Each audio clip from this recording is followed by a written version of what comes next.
الرحمن علم القرآن خلق الإنسان علمه البيان الشمس والقمر بحسبان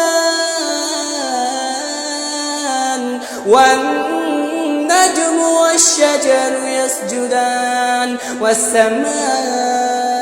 رفعها ووضع الميزان ألا تطغوا في الميزان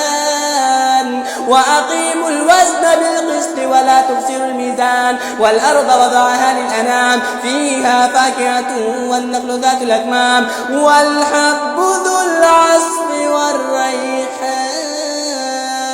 فبأي آلاء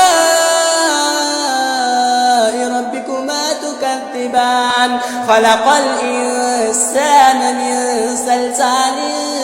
كالفخار وخلق الجن من مارج من نار فبأي آلاء ربكما تكذبان رب المشرقين ورب المغربين فبأي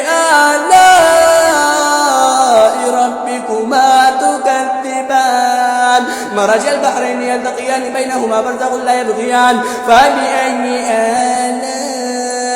ربكما تكذبان يخرج منهما اللؤلؤ والمرجان فبأي آلاء